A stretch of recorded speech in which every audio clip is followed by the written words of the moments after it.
Mr. Friedman has a concern about the safety of smart meters, he does not have to have them. Is it PUC's decision that by allowing an opt-out, it can duck an obligation to consider the health or the trespass issues?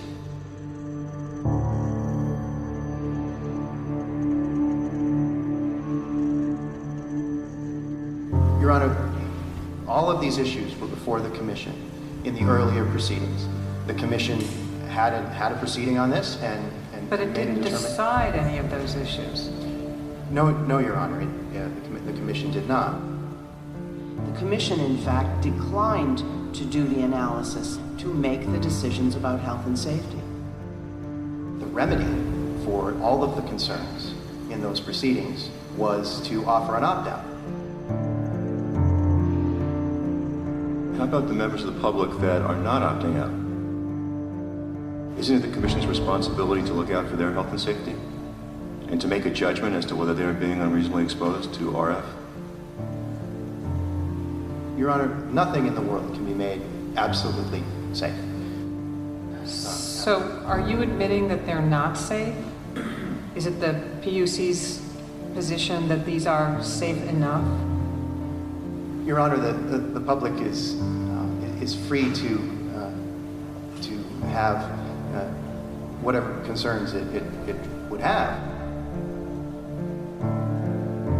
What the Commission is doing, as you present it, is saying it has declined to do the health and safety analysis. You're on your own. No, the Commission instructed the utility in its communication plan, to provide information to all of its customers about smart meters and links to the science that is out there. But Ms. McCollum, there's still all those people that have them. And for those people, you're saying that the state of affairs can be that the Commission can take no position on their safety? And leave it up to the utility?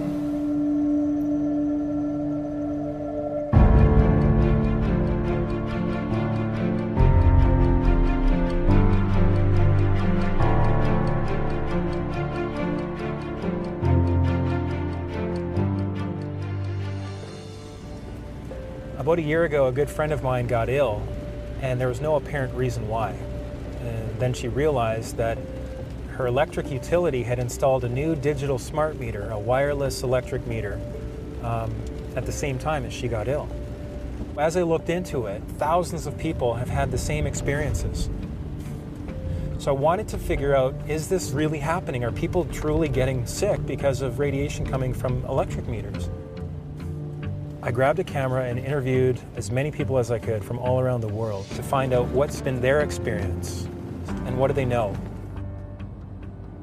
I had no idea the level of startling information that we would discover along the way.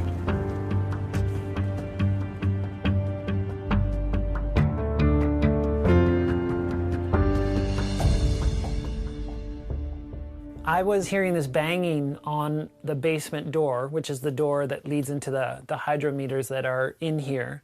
So I leave my bed and I come down here and I sit right here on the step and I'm like, okay, I'm gonna film this.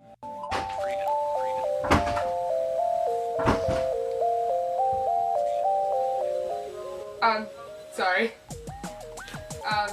I'm just putting in your meters. Your power's gonna be out for about 20, well, when I find the meters. They're down here, right? I'll show you the door. I'd heard her banging, but I didn't know that she actually kicked the door in until she left. Because when she left, I came here and I found this on the ground. I was like, wow, she actually kicked the door in. We've since repaired the door. We've put these do not install a smart meter sign on our door. And apparently this wasn't the only case of a utility breaking and entering.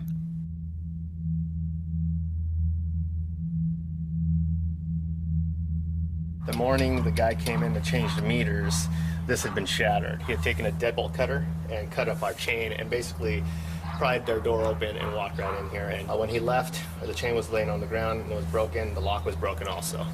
Vandalized the property and forced his way onto my property without buzzing any of the building buzzers. So with billions of dollars being spent all around the world with zero public input, And with all of these concerns coming to the fore, I realized that there had to be some serious commitment behind the scenes to push this grid through. A smart meter is part of a much bigger picture and a much bigger design. A smart meter is really just the attachment that goes on and outside of a home or a business.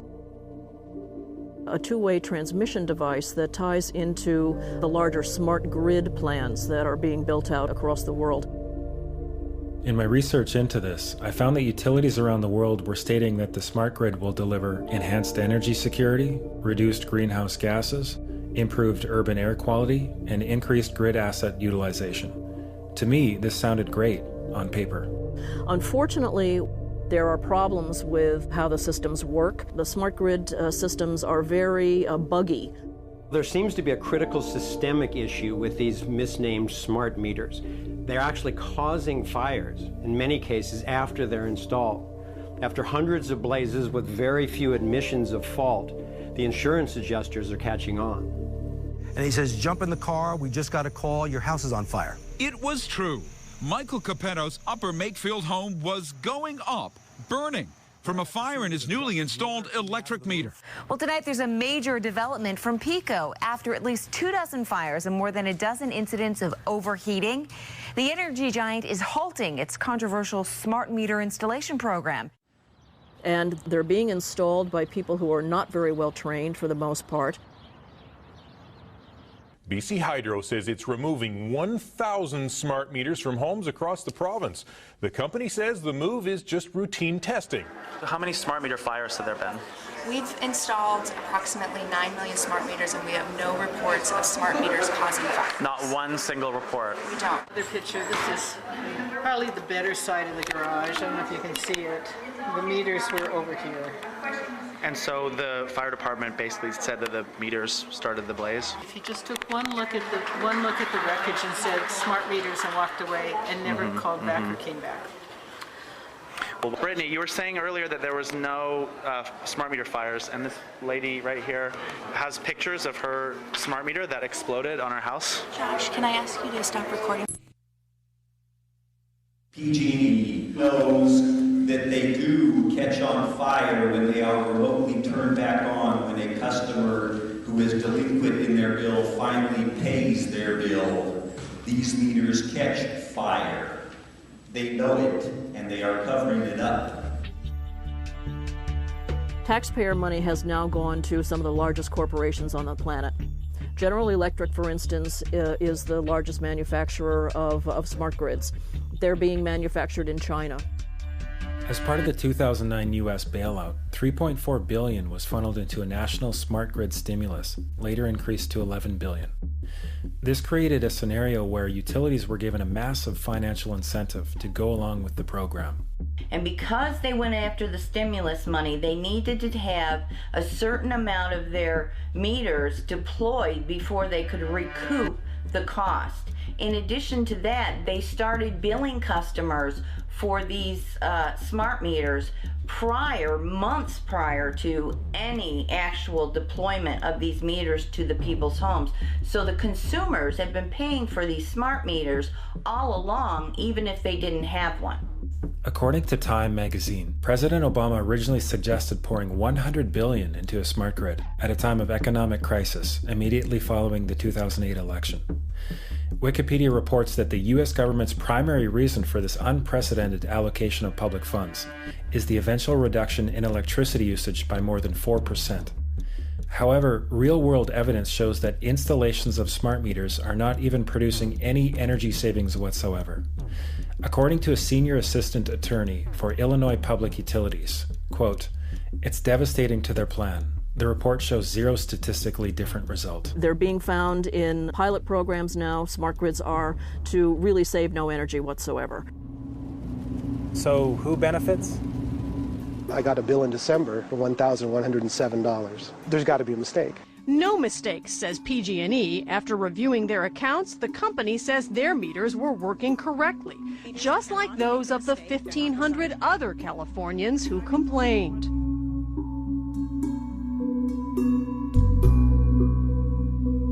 consumer advocate Mindy Spatz says that still doesn't explain something else. Customers with the smart meters claim that their energy usage has inexplicably risen since the meters were put in. So in other words, it makes it look like all of a sudden they're using twice as much energy as they used to use. Exactly. An experiment by some students at Stanford is raising new questions tonight about the accuracy of PG&E's controversial new smart meters. People all over the state have been complaining about inflated bills. 7 on Your Side's Michael Finney is here now to tell us more about the students' experiment. Like so many others, these students' PG&E bill went through the roof at just about the same time their new smart meter was installed. We start the week with an explosive investigation into the massive mistakes being made with power bills. Serious flaws affecting every electricity user with a smart meter have been uncovered. And when this whistleblower told his power company what he'd found, they offered to pay him off. This exclusive investigation by James Thomas has sparked calls for a national inquiry. Why is it that in Ontario, California, Texas, Australia, all these other jurisdictions, the rates have been doubling and tripling, and this is a fact. And we are told that the bills are going to stay the same, it's actually going to bring the bills down, it's going to be more efficient, and all these things. Then when the bills go up, all these denials start to come in. Well, actually, you were just using more energy. The best one that I like to hear is actually the meter's more accurate. These cost increases from widespread systemic inaccuracies of smart meters are separate from the additional cost increases, which will be based on time of use. It's all about money. We're going to be charged for time of use one day. It's coming. But hang on a minute. Isn't the whole point to lower electricity bills for everyone? I mean, what we're seeing so far with increased bills has to be just a bump in the road, doesn't it?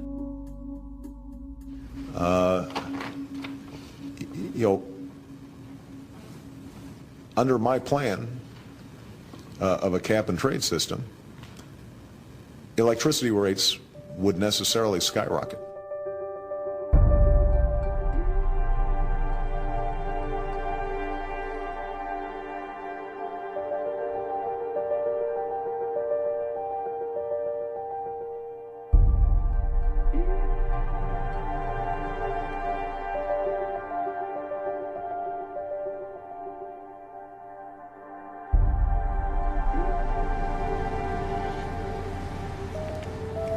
The next thing I started to hear about was how this worldwide smart grid program was making the entire power grid vulnerable to cyber attack.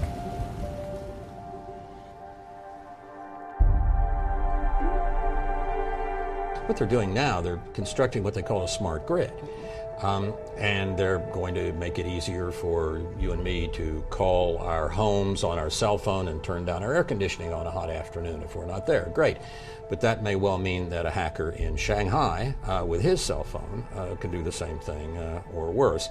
And a so-called smart grid that is as vulnerable as what we've got is not smart at all. It's a really, really stupid grid.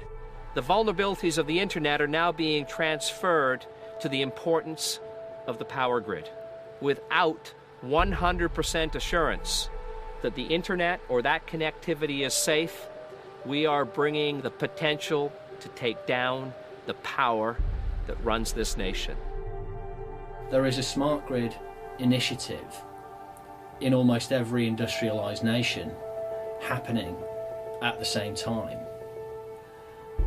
And what that provides is the potential for disaster to happen on a catastrophic scale.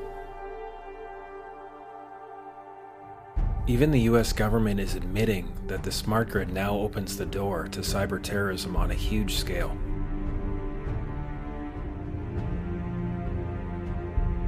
The Washington Post reported on the Inspector General's findings that utilities and government didn't seem to care about the new hacking vulnerabilities.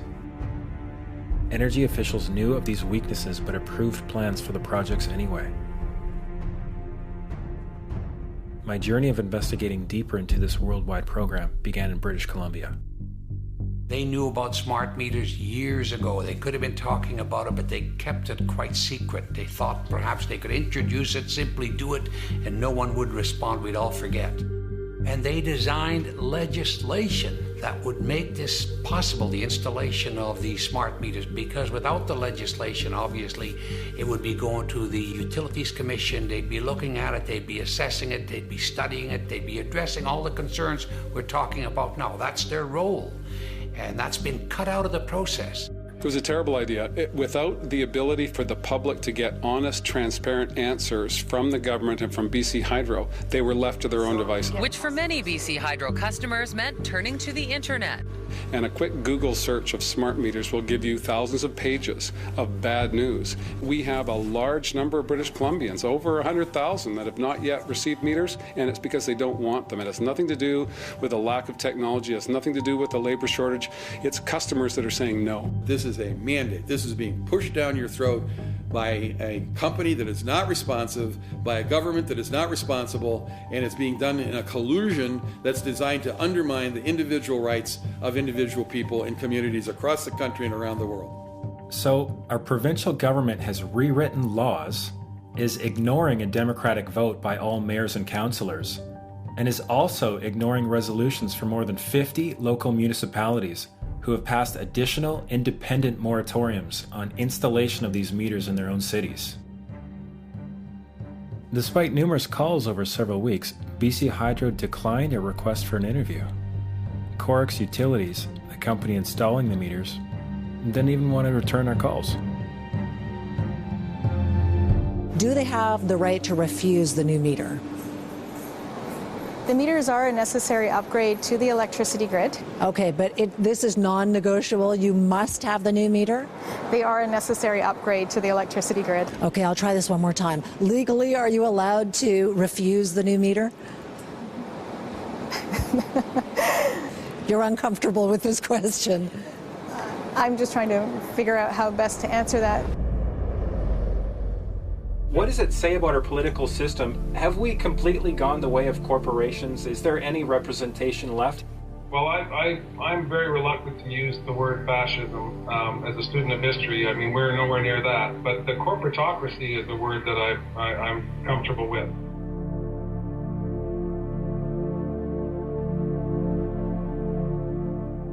There is a worldwide privatization scheme.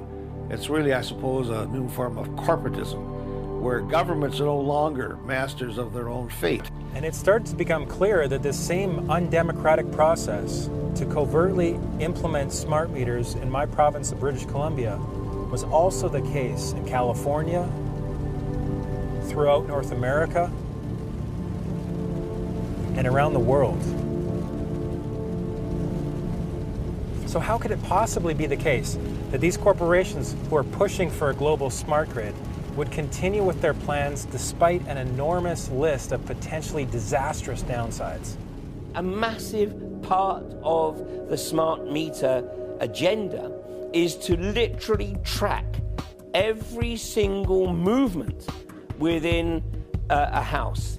So every time somebody switches on a light, every time somebody switches on an appliance, each of these appliances has a unique code which is then effectively transmitted through the smart meter down the grid. So anybody that is minded to do so can hone in on an individual residence and actually track what is going on in that household. So they can figure out, when is your refrigerator being used? When is your TV on? What are you doing with your energy?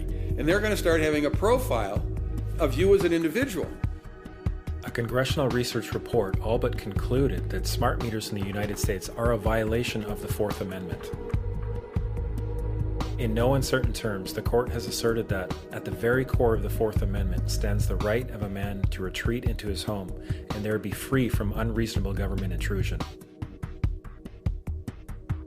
With smart meters, police will have access to data that might be used to track residents' daily lives and routines while in their homes, including their eating, sleeping, and showering habits, what appliances they use and when, and whether they prefer the television to the treadmill, among a host of other details. And while some utilities are still saying that all of the in-home private data they'll collect on you will be kept safely tucked away, another picture seems to be emerging. here in California, utilities are already selling our private electricity usage data to third-party corporations for a profit. Rather than discourage this practice, the California Public Utilities Commission has actually encouraged it. In a 2011 press release titled, "California Commission Adopts Rules to Protect the Privacy and Security of Customer Electricity Usage Data," comes the following. CPUC President Michael Peavy: "Our action today will protect the privacy and security of customer electricity usage data while enabling authorized third parties to use the information." Commissioner Timothy Allen Simon added, "I support today's decision because it expands consumer and third-party access to electricity usage information. I hope this decision stimulates market interest." In the summer of 2013, these newfound intentions became evident. The San Francisco Chronicle revealed that California's electric utilities last year disclosed the energy use records and other personal information of thousands of customers to agencies within the U.S. government. As General Petraeus has said, make no mistake about it, we have the ability to spy on your households through your appliances. And if we have that ability, we probably will use it. I mean, this is control freakery. It is the wet dream of the technocrats. People who live locked in a left brain construct that has no room for anything spiritual in their lives. Last year we discovered that Verizon have a patent for a piece of technology that they're calling the Smart TV Detection Zone. And this product will sit next to your television and be capable of eavesdropping on your conversations whilst you're watching TV. So we'll be able to determine, for example, who's in the room, who's watching TV, what you're talking about, and how you're talking about it. How far does that go? Where does it stop? At what point do we draw the line and say no? Let's look, for example, at the CISPA bill. That's the Cyber Intelligence Sharing and Protection Act, which was intended to legalize transferring all your data from megacorporations to the government. Now, this seems to be in violation of our Fourth Amendment rights against unreasonable search and seizure, but it's already passed the House. Fortunately, the Senate has so far refused to vote on it. Recognizing the pushback to CISPA, apparently the Obama administration has created a covert agreement with the Justice Department to grant immunity to all these communication companies and internet companies that were already sharing the data. And now, as of June 12, 2013, a new aspect of that goes into effect, which expands this whole authorization to cover all critical infrastructure sectors, and that includes energy, health, and finance. What you're seeing is the establishment of a surveillance society. You're seeing the establishment of a surveillance network. It raises the specter of kind of the rise of soft tyranny. It raises the specter of you're automatically suspicious until we prove that you're not. It raises the specter of a universal, I call it a universal wiretap, a persistent universal wiretap on every single person. Or if it's not, they can create one. And what happens if they don't like you? What happens if you speak ill will against the government? What happens if you say something they consider disloyal? I mean, that's not the country that I took an oath to defend 4 times in my government career. What's the mindset of these mammoth corporations who are now apparently in partnership with government? Eric Schmidt is Google's CEO. People are treating Google like their most trusted friend. Should they be? If you have something that you don't want anyone to know, maybe you shouldn't be doing it in the first place. Google has already been caught and fined for systematically hacking and harvesting passwords from millions of private Wi-Fi networks with its mapping cars, and illegally siphoning private data from iPhone users. We don't need you to type at all, because we know where you are, with your permission. We know where you've been, with your permission. We can more or less guess what you're thinking about.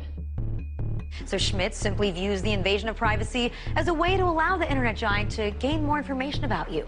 And then that data will let the search engine help you in your everyday life. Don't you get it? Google is trying to amass a huge amount of personal information about you to help you. Duh. There's what I call the creepy line, and the Google policy about a lot of these things is to get right up to the creepy line but not cross it.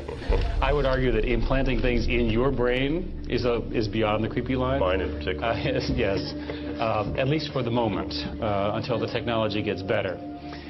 Let's talk a little bit about information and search. Wait a minute, what was that?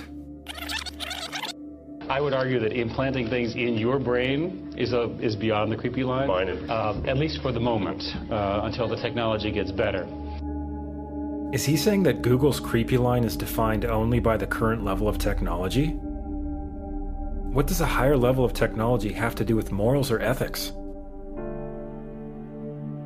But what I learned in Silicon Valley was there is no moral component to technology unless humans insist that it be there. What more do you need to know? But most people seem to want to just close their mind to it and just say, oh, the government wouldn't do that, and, you know, that can't be true. It is true, and once you know it's true, you get this question in your mind of, how did they think they could get away with it? And what in the world are they trying to do with all this data? Why do they need to get into our lives this deeply? My research has led me to believe that the controlling elite are trying to create a global cashless currency. And one of the ways that they intend to do this is to base it on carbon credits. Basically what that means is they're going to dole out your use of energy dependent on your behavior. And they want to be able to control it themselves. So these things that they're installing, the meters and the appliances with both sending and receiving transmitters, would allow them to not only monitor, but to control every appliance in your house. What is it that makes the government think that they can usher us into a totalitarian state at all, much less without us even noticing? It seemed to me that whether it's a terrorism threat or an apparent energy crisis, or an obsession to modernize technology without purpose, what's being consistently implied is that we must now willingly give up our basic human rights. I had to wonder, what if we are being systematically fed a false paradigm?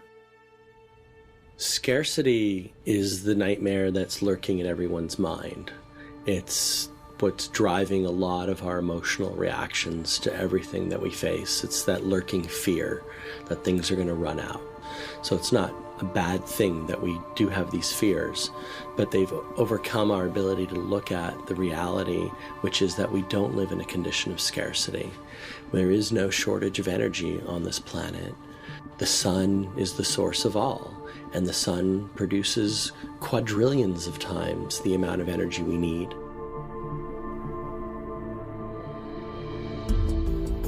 I've personally had the privilege of visiting numerous laboratories where inventors are successfully creating technologies which access off-grid energy in whole new ways. And it's really exciting to see. Sadly, most of these have been raided and shut down. And the Federation of American Scientists have actually acknowledged publicly on their website that over 5,000 of these technologies have been suppressed, have been confiscated in the process of applying for patents. This whole smart meter fiasco could go away very quickly if these alternative energy technologies were simply allowed to flourish. Now, that's not going to be in the agenda of the controlling elite. That's going to be up to us. I looked into it, and it turns out the US government has actually created a law for the suppression of inventions.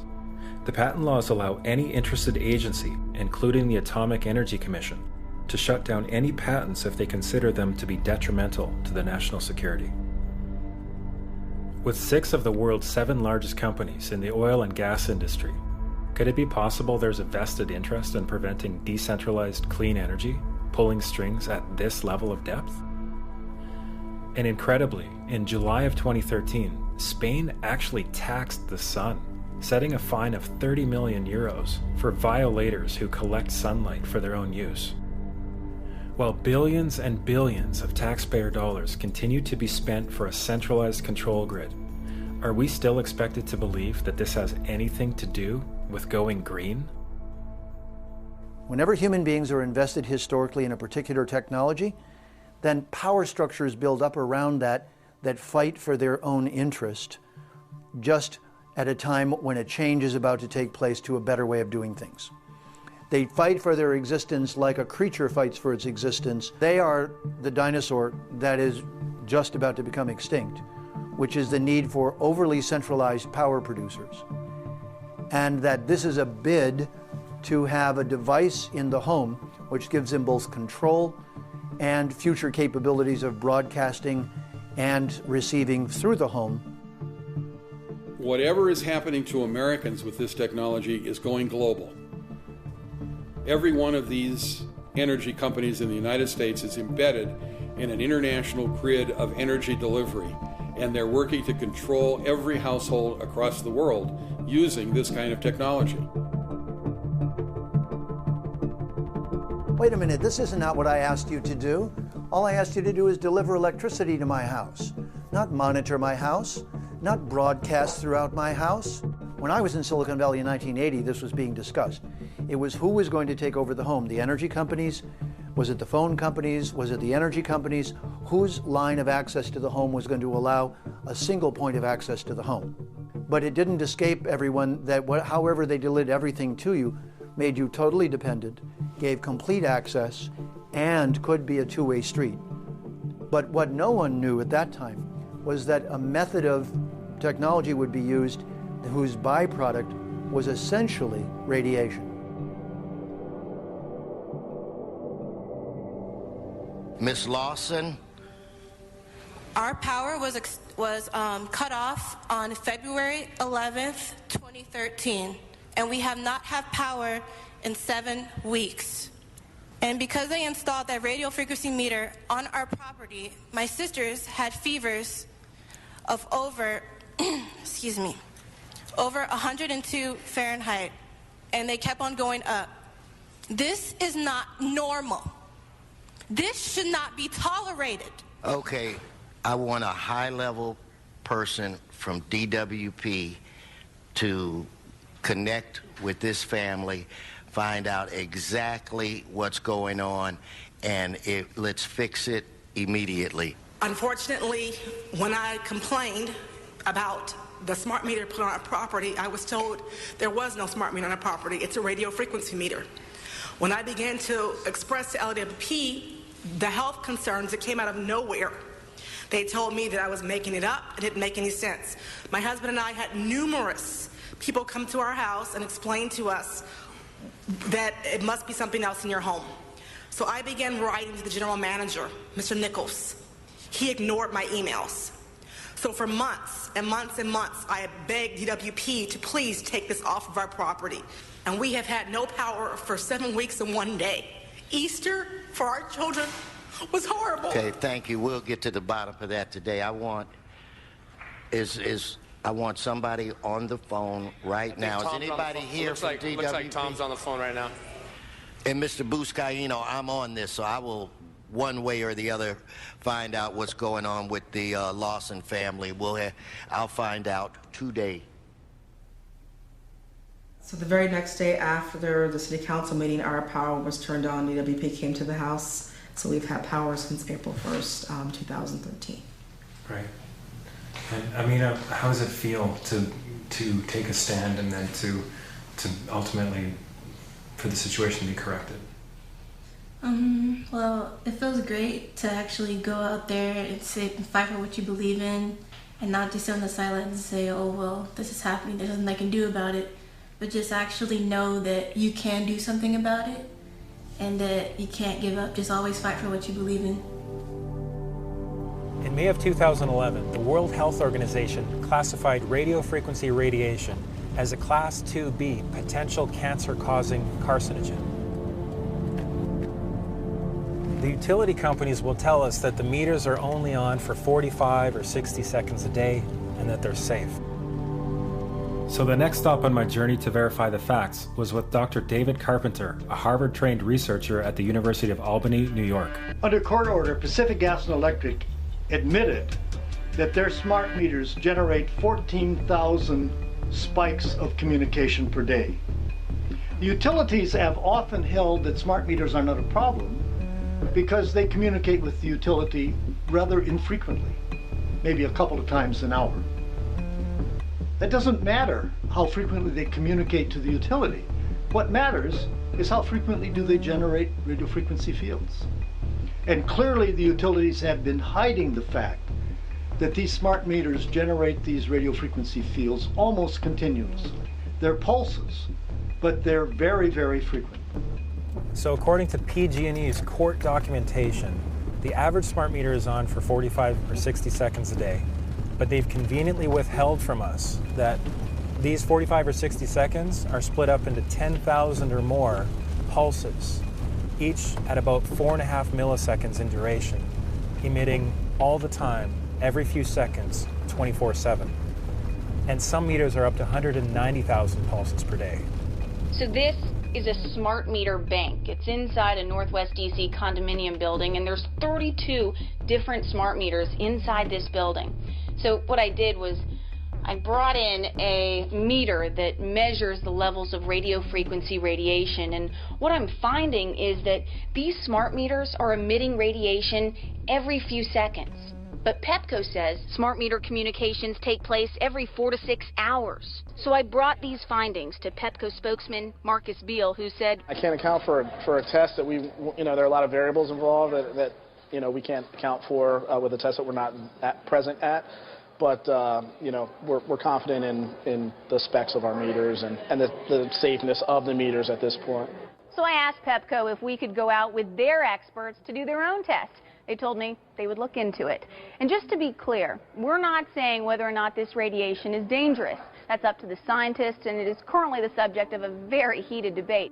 The definition of a smart grid is a wireless system that will fundamentally turn every single appliance in your home into the equivalent of a transmitting cell phone. That's every computer, every television, every furnace, every air conditioner, every coffee machine, every printer, every single appliance that you have in your house will eventually, in a smart grid, have an antenna that's embedded into it that will transmit your usage data to a smart meter on the outside of your home that will then transmit your usage data to another tower receiving a usage signal that will then go to the utility company for supposedly billing purposes.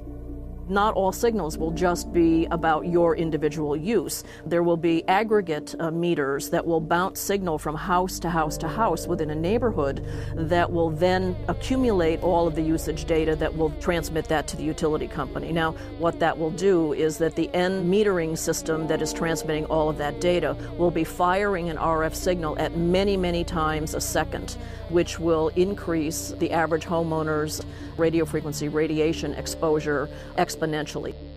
This picture shows some aphids on the leaf of an orange tree shortly after radar equipment was installed at a nearby airport a number of years ago.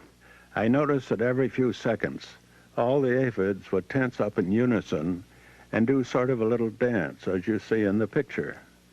Upon further investigation, I found that the interval of time between the activity of each dance coincided exactly with the rotation of the radar rotor device at the airport, which was a distance of approximately 14 miles. And we now have vast amounts of published science on microwave radiation and health effects. The data we're going to look at are all published science, testing results, or public standards. At the bottom end of the radiation scale of what's called power density or signal strength is the minimum level at which cell phones will work, which was found to be 0.2 billionths of a microwatt per centimeter squared. Pine needles were found to age prematurely at 0.000027. At short-term exposures of 0.05, children aged 8 to 17 experienced headache, irritation, concentration difficulties, and behavioral problems. 0.1 is the Baubiology or Building Biology Guideline for extreme concern. 1.0 produced sperm DNA fragmentation and a decrease in sperm viability in vitro. Also at 1.0, the science shows the following bodily effects can occur: headaches, dizziness, fatigue, insomnia, chest pain, difficulty breathing, and indigestion. 2.5 saw altered calcium metabolism in heart muscle cells. 4.0, changes in the hippocampus affecting brain memory and learning. And at 6.0, DNA damage in cells. So, where are smart meters on this list? Electrical Power Institute in December 2010 measured a single Itron smart meter with pulses up to 7.93 microwatts per centimeter squared. Our own testing indicated approximately 8.0 with 1 meter. These tests are at a close distance, approximately 1 foot away from the meter, but an infant's crib could be just as close on the other side of the wall where the meter or bank of meters are installed. Even though there are all these known health effects at levels far lower, Switzerland, Liechtenstein, and Luxembourg see fit to set the standard at 9.5. And China, Poland, and Russia, 10.0. This is the same level at which behavior has been altered, producing reflexes of avoidance following 30-minute exposures. A room of 12 smart meters, very common and even a conservative number in an apartment building, tested at 19.8 microwatts per centimeter squared. This is hundreds of times higher than levels which clearly indicate harmful effects. So, how can utilities and governments get away with forcing these devices on everyone? This is how. In Canada and the US and several other civilized countries, the safety limit is set at 600 to 1,000 microwatts per centimeter squared.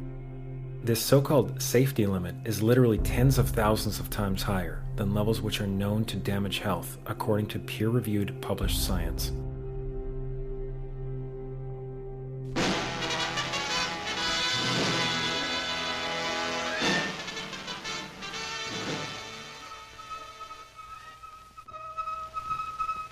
There was an organization called the Committee on Man and Radiation. Essentially, the Committee on Man and Radiation intellectually framed this as a controversy that there was no such thing as a non-thermal effect, that thermal effects were the only good science, and they had good science on their side, and anyone who said otherwise was either a crank or needed to be dismissed from the area altogether.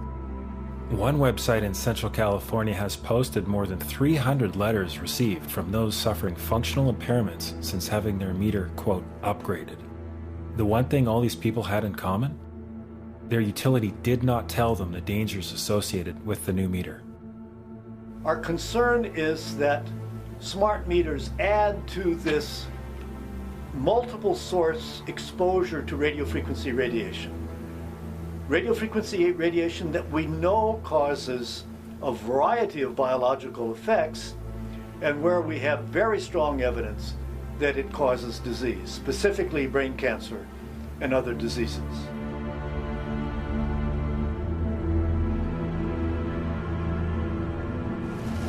There have now been more than 6,000 published scientific studies on the health effects of microwave radiation since the 1930s, and with the vast majority showing that there is some biological damage being done, the jury's no longer out on whether this is harmful.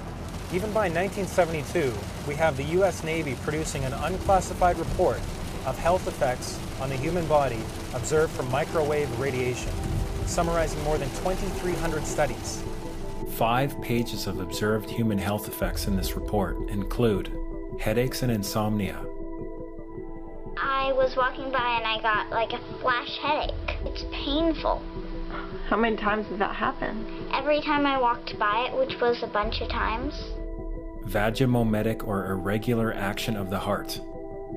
They were installed in my house, and shortly after that, I started experiencing pretty significant heart palpitations. Anxiety. I was nervous a lot and I couldn't sleep. Chest pains. I started getting this intense chest pain. And changes in the operation of implanted cardiac pacemakers.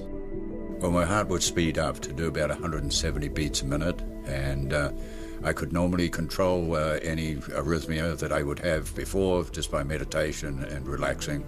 And the smart meter, I couldn't bring it down. And you found that when you were in that electromagnetic field, your heart was going to high rates of arrhythmia. Yes, and it wouldn't happen all the time. It happened the first time was 8 months after the meter was installed. Yep. And then the second time it occurred was 6 months after that. And then it went 4 months after that. And then went 2 months after that. So you became more and more sensitive. More and more sensitive as the time went by. And you found that when you were able to remove the meter, that you did recover. Correct, yes. Yeah. Another serious health complaint about these devices is what's known as dirty electricity, caused by the converter between DC and AC current. It appears that utilities do not wish this aspect of the health issue to become widely known. I can't tell you how many people have called me who became dreadfully ill the minute one of those got put on their house. Dirty electricity is, the best synonym is electrical pollution. We understand air pollution. There's clean air, there's polluted air. There's clean electricity, there's polluted electricity. Dirty electricity is the major pollutant that comes into your house on your wires, riding piggyback on the 60 cycle. The real evil about the smart meters is everybody gets one, the whole neighborhood. I mean, every house in a development, every apartment in a building has got one of these things. Each one's got a switching power supply in it, and they're all big generators of dirty electricity, and I'm certain it's the device that changes the AC to DC. After having 12 upgraded meters installed on her bedroom wall, Rosa Perrick began experiencing headaches and insomnia. I lived through Nazis, communist soldiers, Cossacks. Nobody damaged my health as much as smart meters did. This is supposed to be my golden years. Instead, these are my bloody years.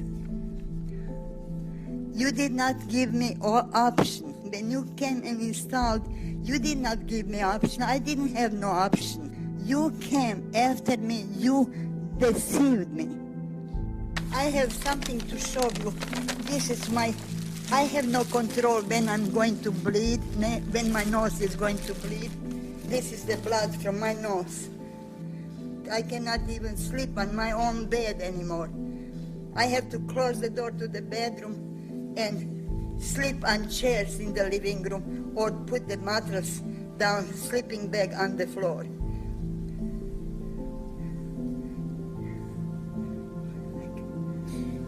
Do you ever have nosebleeds away from your apartment? I'm sorry, your time is up. Thank you very much. I appreciate you coming. Your time is up. Your time is up. Thank you. I made a call to a government agency. I started to talk about the problems with the meters, and he was getting agitated, and he said, they're just like cell phones. There's nothing wrong with these meters. They're just like cell phones. And I said, no, it's not true. There's a problem with these meters in the switch mode power supply. And he said to me, how do you know about switch mode power supply? And I said to him, what is your name? And he hung up on me.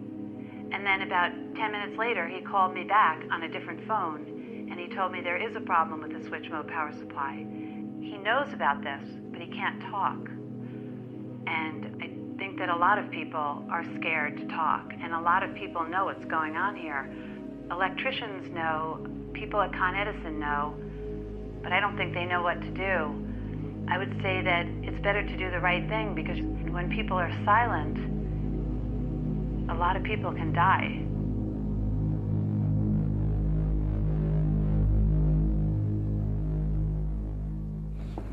All right, we're getting on the plane to go to Salt Spring for the day. Looking forward to it after a comedy of errors this morning. And here we are. Beautiful day.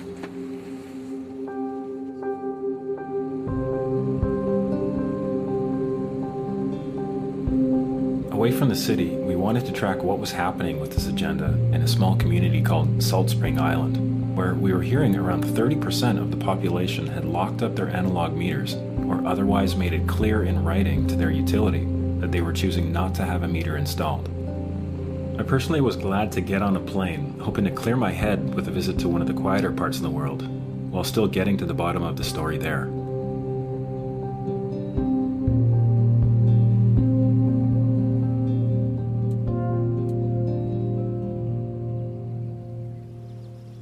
We know that you have refused a smart meter. Okay. The meter that will be installed onto your premises here will not be functioning as a smart meter because there are no receivers established. You get what everyone is calling a smart meter, none of which are smart meters yet. Because you will guarantee me that we will not have it functioning as a smart meter. Because you're opt-out. Because we're opt-out. Yes. Yes, I guarantee. You will guarantee me that. And if you want, I will get BC Hydro, I will get Gary to write you a letter to that extent, and he'll send it registered mail. So, Chris, are they going to be running this as a smart meter or just as a regular meter? They're going to be running this as a regular digital meter, such as has been put on houses since 2008. So Chris has the meter on now, and he's going to test the meter. Yeah. Okay, they're lying, folks. This is emitting. Oh, there you go. Yeah, they're lying. Getting a reading on your... Sorry. Yeah, okay, that's over 20,000 microwatts. And the hydro has officially lied, publicly lied in front of all these people, lied to the owners of this house, to the effect that this would not be emitting radio frequency radiation. It's emitting radio frequency radiation in spades. I feel like they have lied. Yeah, you have lied. You son of a bitch. You have lied. That is your really, really bad. I'm so upset.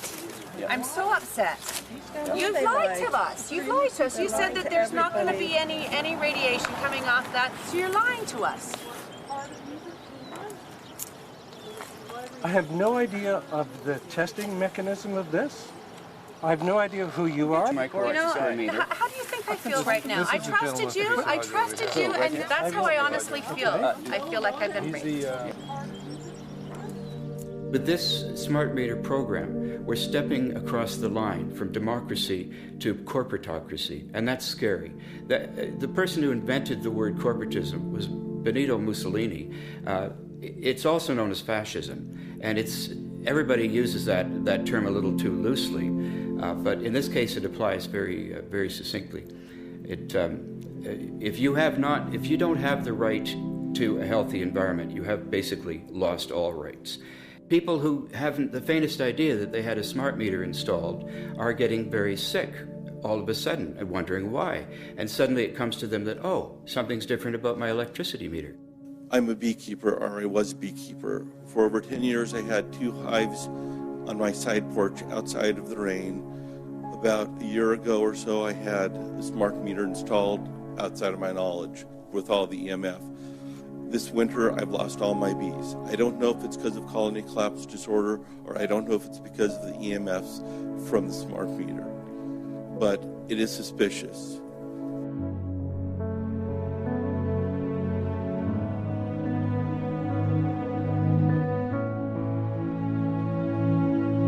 The consequences of this development have also been predicted by the critics for many decades and can no longer be ignored.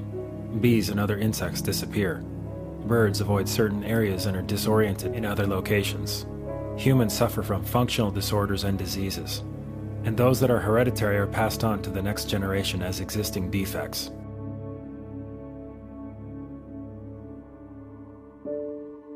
Despite overwhelming evidence of biological harm from this type of electromagnetic radiation, the utility industry has assumed the safety of smart meters without doing any testing. For the past 29 years, Dr. Deacon Lee has conducted original research and epidemiology for Kaiser Permanente in Oakland, California. I'm not aware of any safety studies has been done to examine the safety of a smart meter. To me, a manufacturer wants to give a product to consumer, especially in this case to everybody, impose on everybody. They are the ones who should carry the burden to prove it is safe before they can give to other people. It's not up to consumer to demonstrate they are unsafe. It's a technology done by private companies, these electric companies, private companies that have the right to install this on your house, destroy your health, and there's no accountability at all. While industry has failed to do any peer-reviewed studies on smart meters and health effects, a growing body of independent research is now starting to accumulate. It is our experience as physicians that everybody is equally electrosensitive. You install this thing, measurably certain things in your health go down. We're tracking now certain sensitive parameters of it. One is an inflammatory marker called TGF-beta1, goes way up as soon as the smart meter is installed. The MMP9, that's the metalloproteinases, go way up. These are inflammatory markers. The copper level in the serum goes up as a sign of chronic inflammation driven by something that's suddenly there. The hormones go way off. The neurotransmitters go way off. So we have lab tests that we can show. Here's a patient. We monitor him for 10 years before. He was completely normal. The smart meter was installed 6 months later. The patient looks like a dying patient from the lab work. And we find those changes even in people that say, well, my wife is sick since the smart meter's in there, but I'm totally healthy. But we look at the lab work, it looks just as bad. So some people have an awareness of health and goodness in them, and other people don't. But from what our experience is that everybody is affected by it. It's not just a few 3% of electrosensitive people. Did you hear about people coming to you as far as having complaints about illness? We were made aware of health complaints following installation of smart meters, and we wanted to verify this using our field work. So I measured the field of about 30 different people while they stood 1 foot in front of the smart meter, and in every single case the human energy field was obliterated as they stood in front of the smart meter. We wanted to then verify this at the physical level using dark field microscopy, and then we also did a control group to find out if the old analog meters had the same effect on the blood as the smart meter. So in our first slides what we see is normal cells, and the structure of the cells is intact and sound. This is what we would expect from a normal sample. With the subject standing 1 foot in front of the analog meter, there were no significant changes to these blood samples in any of the 3 that we tested. In our second set of tests, we're using the smart meter. Before the exposure, we see the same thing as we saw in the first samples. Normal cell walls, fairly separated and looking healthy. So after 2 minutes of exposure in front of the smart meter at about 1 foot away, we see a totally different story. Sample 1, you can see a lot of degradation in the cells. The cell walls have been broken, and you see changes in the cells which are called mycoplasma. It shows a mutation to the cell. In the second sample, we see a different type of degradation to the cell membranes. You can see a corrugation here. This is called bottle cap formation, and it's known that this occurs due to oxidation or exposure to free radicals. So this third subject, when we did her sample, she had to be pulled away from the meter after 45 seconds because she complained about an increasingly severe headache. And here you see a phenomenon called rouleau, where the red blood cells are stacking up, which makes it very difficult for the blood to deliver oxygen to the tissues as they would be their normal function. Every single one of these is a degradation. Every single one of these shows a trauma to the blood cells, and that came from something, and the only variable was the smart meter. The good news in all this is the patient and the blood can return to normal once they have been removed from the influences of these stressors. So this thing about electrosensitive, 3 or 5% of people are affected and everyone else is okay, I mean, what do you have to say about that? There are changes whether they feel them or not. Maybe they're not out there complaining about it or trying to make other people aware of what it's doing to them, yet they're still being affected by it. While most of industry continues to use fine print and loopholes to evade accountability, there is a worldwide paradigm shift steadily underway. 60,000 doctors in the American Academy of Pediatrics are paying attention.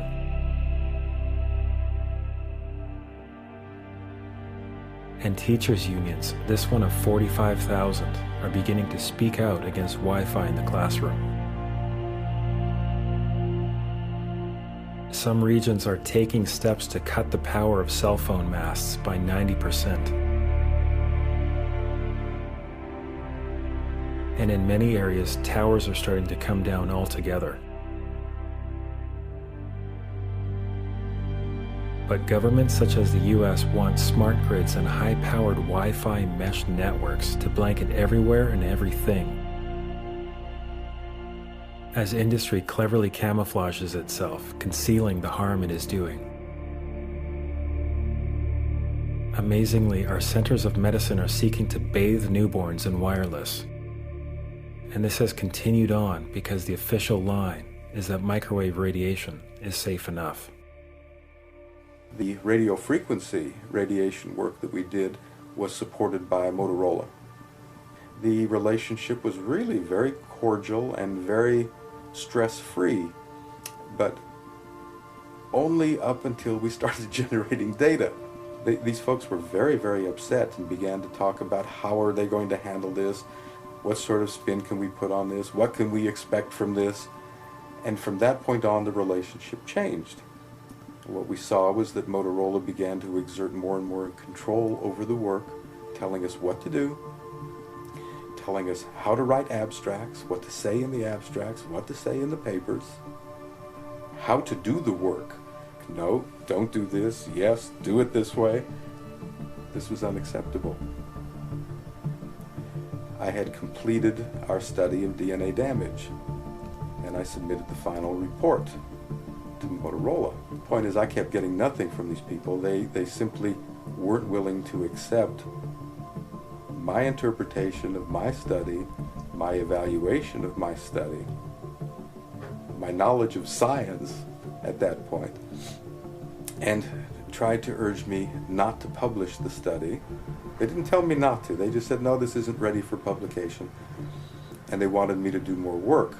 I think one has to exercise caution at this point, and what makes the cellular telephone research area so difficult right now is there is no money available for research other than that's coming from industry.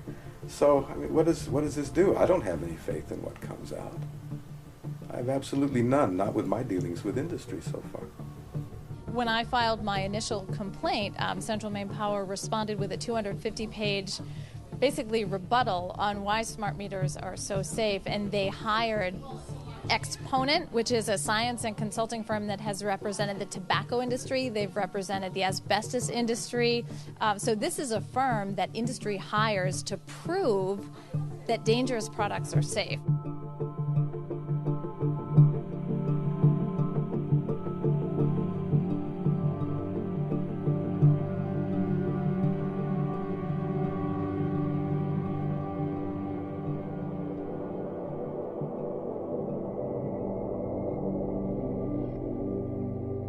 In 1996, Congress passed the Telecommunications Act, which included a provision called Section 704 that took away state and local governments' rights to resist antennas on health or environmental grounds.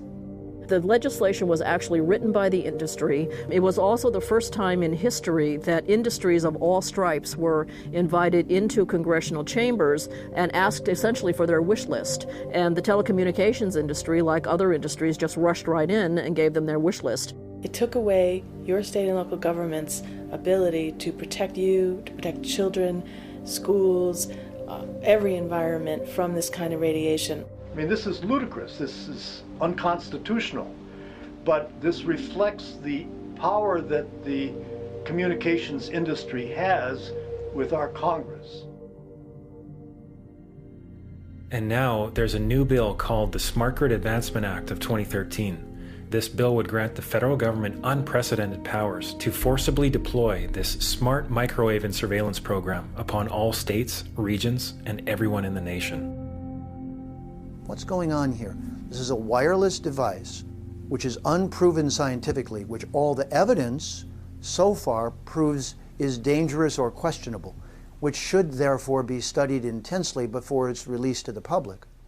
Clever people called the technology smart to make it seem intimidating so no one would question it. Some smart ad man came up with that and got paid $300,000 to call it a smart meter so you would feel less knowledgeable, which they know we feel, and then you wouldn't question the smart people putting it in your house. So I call them not smart meters, dangerous meters. I started wondering, how are our future generations being affected by this unprecedented increase in electromagnetic radiation?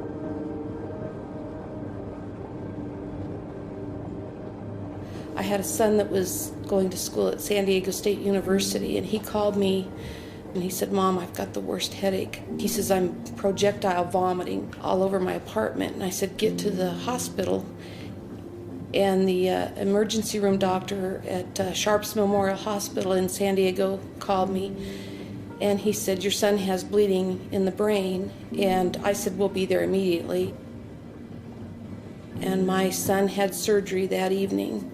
When he got out, Dr. Tanawai told us that my son had brain cancer, and it was either the very worst or the second worst type of brain cancer you could have.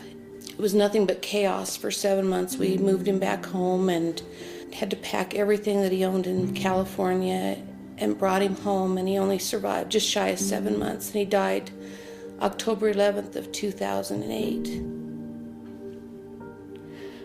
August 7th of 2009, I typed in cancer clusters, and I saw SDSU, San Diego State University brain cancer cluster. And I read this article over and over, and I think it put me in shock, and I ended up on the floor for the rest of the day. But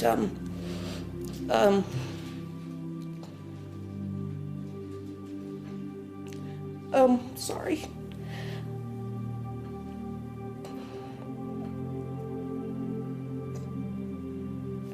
I realized they were talking about my son, so I immediately started contacting SDSU, the administration, and I felt myself just being bounced around. Nobody wanted to deal with me. So I got in my car and I drove out to San Diego for the whole month of October of 2009. And I went over onto the campus. In these articles, they talked about a cell tower. And I went over there, and there's this huge cell tower that's outside of this building, which towers above Nassatir Hall and room 131, where all these kids and people have come down with brain cancer.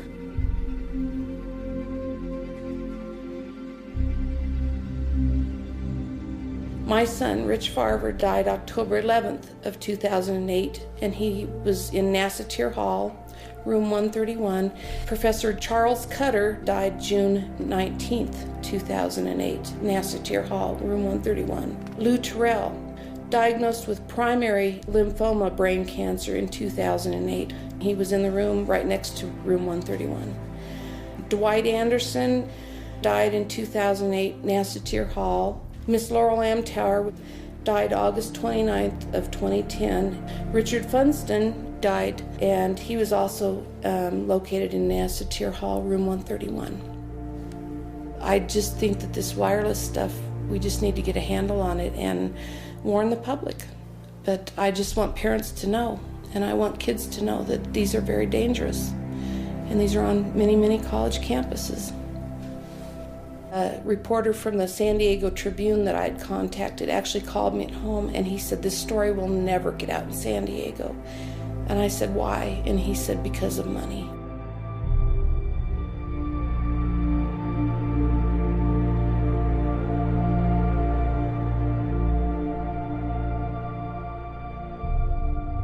After having interviewed more than 70 people from 4 countries, witnessing the profound emotion from those whose lives have been ruined, I felt myself wondering if I could ever really make a difference against corporations that are so powerful and so willing to put money before life itself.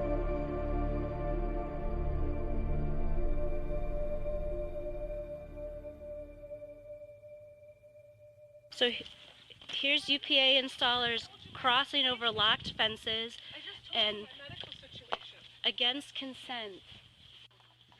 On January 23rd, with premeditated malice and forethought, our city manager, in collusion with our city's administrative police chief, ordered an all-out assault on many of the citizens' personal property by cutting locks, illegally trespassing, threatening tax-paying citizens, mostly women and elderly, and actually arrested 2 of our stay-at-home moms on trumped-up charges for refusing installation of smart meters. Get off my property right now.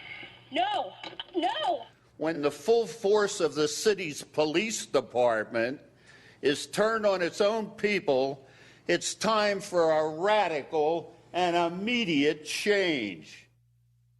Now, I just spoke with Naperville City Manager a few minutes ago, who says the city is within its legal rights to enter private property and install those smart meters. The meters, they say, are their property. He also says that the meters are safe. He also says the women deserve to be arrested if they violated the law. But exactly what those misdemeanor charges are, we still don't exactly know.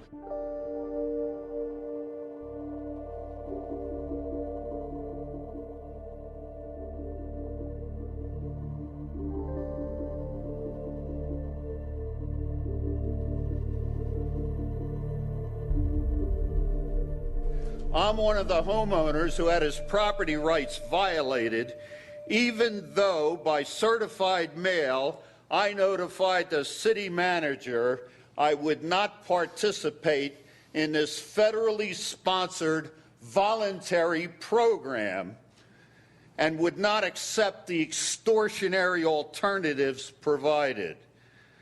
As a result, I'm asking for City Council to fire the city manager, the acting police chief, the police officers who participated in this travesty, and any city employee who advised them that they had the right to do so.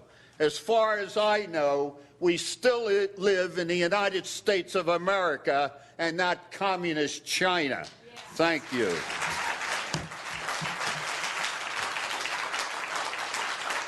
There will be a 5-minute recess until you settle down and obey the rules, or we won't continue. We have a 5-minute recess. This is thankfully a contrast to the behavior of most city councils, who are made aware of the facts. One of the first U.S. states where these devices were deployed was California, where dozens of local governments have issued moratoriums against the rollout. I vigorously support this action today. I'll be voting in the affirmative both on the moratorium and on Supervisor Kinsey's proposal to send letters to the governor. This action that we're taking today, and one that I support, is a political action. And don't be deceived that political actions don't work. Think about the American Revolution. Ms. Wolf? Aye. Ms. Farr? Mr. Lavagnino? Mr. Carvajal? Ms. Gray? Aye.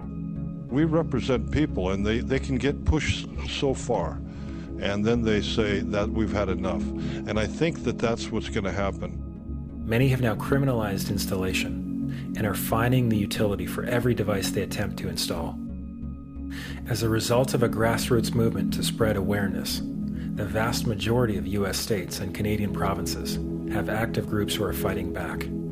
And worldwide, the trend continues. Many are asserting their rights for the first time in their lives. But utilities still are not yielding. And in many areas, they're attempting to impose fees for those who do not want their so-called upgrades. An opt-out is an agreement to pay to not be harmed.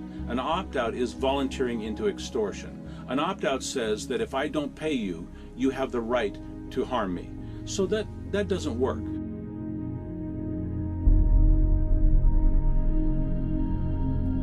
They are embarking on a monstrous act of deception. They are saying one thing, but you're getting something else. And I see that as a form of extortion. You either take our energy the way we want to give it to you, or we're going to cut it off. That's extortion. That's a criminal offense.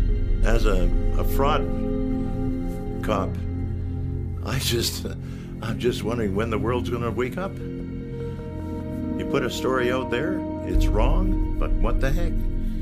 We're going to go with it. We're going to look you straight in the eye, and we're going to lie to you. What are you going to do about it? What would you recommend from your experience that people may not understand, or that you've gone through, what they should do or what they should know? They should know that they can change that meter, and they should do that. That is the most important part of it, is to change that meter over. The utilities have something called a legal mechanism called implied consent, whereby our silence is golden to them. We've given them consent by being quiet. We can't afford to be quiet on this. We have to take action. This is a game changer. These companies are betting on you saying nothing. They're betting on you quietly complying with their wishes to install these smart meters on your property. You have the right to refuse a smart meter on whatever grounds you deem appropriate. They put the smart meter in without informing us or asking as if we wanted it. So we just told them to get the smart meter out and put the old meter back or we wouldn't pay. What's important for people to realize here is that you're in a contract with a utility company. As soon as they change the terms of that contract, they have to get consent.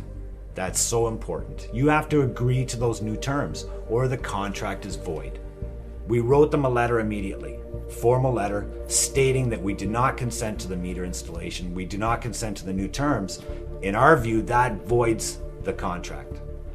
They did threaten to terminate the power. They did threaten to disconnect. They've sent 2 notices in the last year and a couple of months that they would terminate or disconnect the power if somebody in this house would not pay the bill. And we sent them a letter back that we're not paying the bill and they haven't disconnected the power. There's no law on the books that say you have to take a smart meter. None. What about if thousands and tens of thousands and millions of people all did this? Oh, it would collapse in a day. You can't have radiation emitting surveillance devices on everyone's home if people want to assert their rights. So we're in a very strange time in history where your power company, that's supposed to be this innocent provider of electrical service, has become your assailant. And you are required, in order to protect yourself, you're required to fight back. You're required to stand up and say, no, this is wrong, and I'm not going to permit it.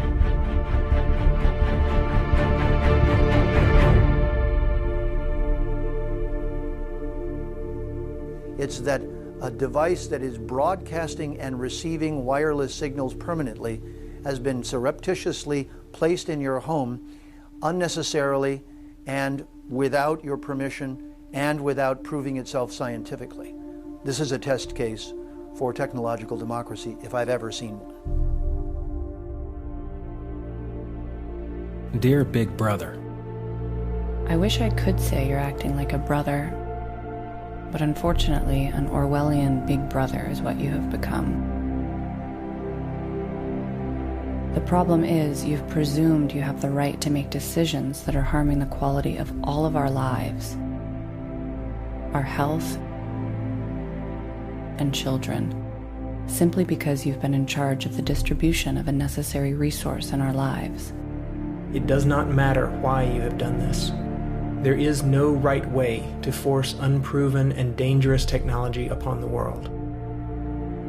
And history has shown that being sorry after the fact for harming people through unproven medicines, technologies, is of no help. You do not have enough money to repay the harm that you are doing to all life.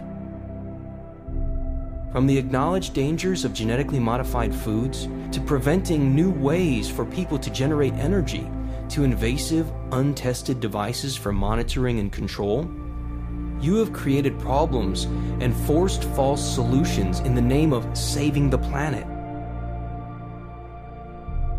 fighting terrorism, or increasing corporate efficiency. You have even blatantly placed career lobbyists as your corporate yes-men, as heads of the very agencies that are supposed to protect the people. Now you are deploying wireless digital surveillance and broadcast devices upon everyone without disclosure. This is a preemptory attack against the principles of a free society and a taking away of our rights to make decisions. It is not your place to make these choices for us. By behaving this way, you have gone from an asset to society to a tyrant acting behind the cover of corporate freedom. You have gone from the brotherhood of man to the Orwellian Big Brother, who treads upon our trust and goodwill for profit and control only. This is no longer acceptable. You and your agents will be held financially and criminally liable for your actions, as corporations and as individuals. The excuse of just following orders will be of no avail to those going along with this. We're now at a turning point when great numbers of people, even those on your payroll, those most subject to your campaigns of half-truths and skewed science, are beginning to see higher, are being inspired to speak out and bring down your dreams of dictatorship, and are courageously creating solutions. This is just the beginning. But as we begin to peel back the layers, we begin to realize that the smart meter issue is really more a symptom rather than a disease. And now we get it. And now we see behind the curtain. Millions of people are starting to wake up to what's occurring. The game is on. The ball is very much in our court. You know, we have a tremendous opportunity, but we have to engage in that game.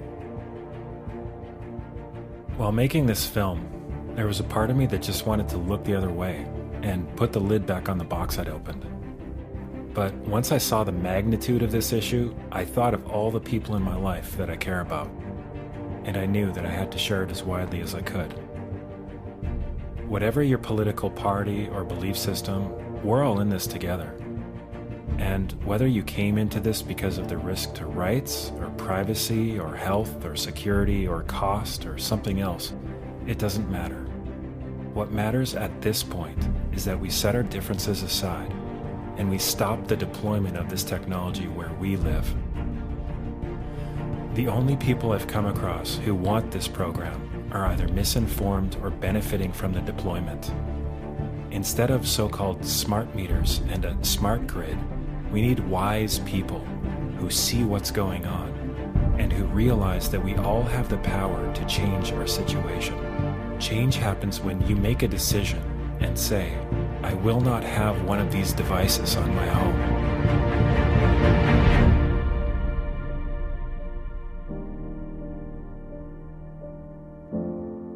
There is no legal requirement for you to have one of these meters, even though utilities are trying to intimidate people into accepting it, as if it was the law. To assert your choice and protect your foundational rights and health, you need to notify your utility. Otherwise, the choice will be made for you. Share this film online with everyone you know. You can also host a screening in your community or for your city council. It starts with us, but we are not alone. All around the world, this is a time of social awakening. A wave is sweeping the planet, inspiring millions of people to stand up to corrupt corporate governments. The veil of illusion is lifting, and we're all finding our voice. Because this agenda is being implemented as we speak, we all have to act now. Not only can we make a difference, but we must. Together, we will build a safer and more abundant world.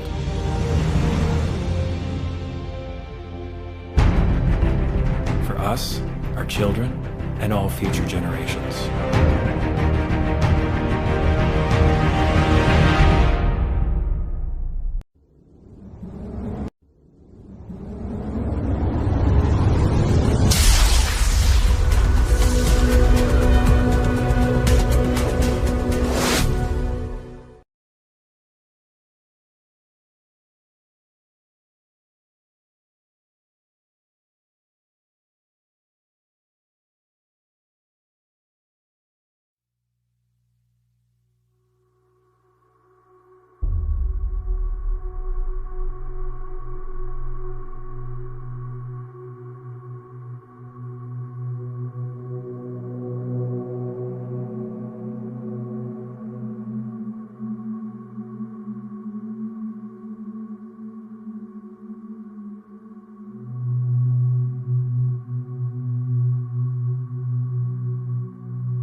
Mr. Friedman has a concern about the safety of smart meters, he does not have to have them. Is it PUC's decision that by allowing an opt-out, it can duck an obligation to consider the health or the trespass issues?